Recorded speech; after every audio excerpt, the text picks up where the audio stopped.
এবার আমরা এলাম নিধিবনে। নিধিবনের ভেতরে জুতো খোলার ব্যবস্থা আছে। বাঁদরদের থেকে খুব সাবধানে আছি, ফোন বের করতে পারছি না আমি ছবি তোলার জন্য। চশমা তো পরিনি, আর জুতোটাও গেল চুরি হয়ে। রাধা বল্লভজির মন্দিরে জুতো গেল চুরি হয়ে। নিধিবন, অনেকে আবার বলে থাকেন নিধু বন। যাই হোক, নিধি বা নিধু, আসলে এগুলি এক ধরনের বন তুলসীর গাছ। মনে করা হয় এখনও প্রতি রাতে কৃষ্ণ তার গোপিনীদের সাথে এখানে রাসলীলা করেন। তাই সন্ধ্যার পর নিধিবন সম্পূর্ণরূপে বন্ধ থাকে, কাউকেই ভিতরে প্রবেশ করতে দেওয়া হয় না। এখানের সমস্ত গাছ যেন ঝিমিয়ে থাকে, আর তাদের ডালপালাগুলো যেন উপরের দিকে না উঠে নিচের দিকে অগ্রসর হয়ে থাকে। নিধিবনে সবচেয়ে ভালো হচ্ছে চারিদিকে ঢাকা আছে, বাঁদরদের কোনো উৎপাত এখানে আপাতত হবে না, কিন্তু সামনে প্রচুর ভিড় আছে, প্রচুর ভিড় সামনে।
মনে করা হয় এই গাছগুলিই নাকি রাতে গোপিনী সেজে রাসলীলায় মত্ত হয় কৃষ্ণের সাথে, আর গোপিনীদের সংখ্যা 16,108।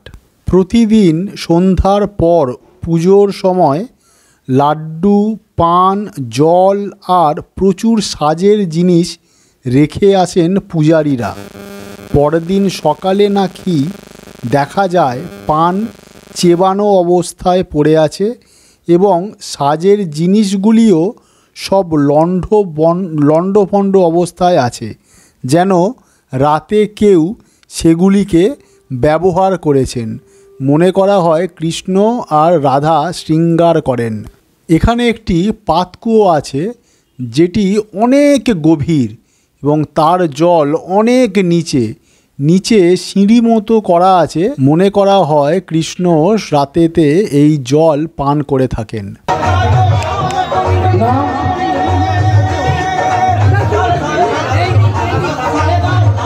আরও একটি কথা নিধিবন সম্পর্কে খুব প্রচলিত, যে যারা নাকি রাতের বেলায় নিধিবনে প্রবেশ করেছে বা এখানে দেখতে এসেছে, তারা নাকি কৃষ্ণের রাসলীলা দেখার পরে হয় অন্ধ হয়ে গেছে, না হয় পাগল হয়ে গেছে, এবং পরবর্তীকালে নাকি তাদের মৃত্যু পর্যন্ত হয়েছে, এবং সংখ্যাটা নাকি 300-র ওপরে। এখানে অনেক ছোট মন্দির মতো করা আছে, সমাধি বলছে এরা, যে সমাধি মতো করা আছে তাদের, যাদের নাকি এখানে রাত কাটাবার জন্য মৃত্যু হয়েছিল।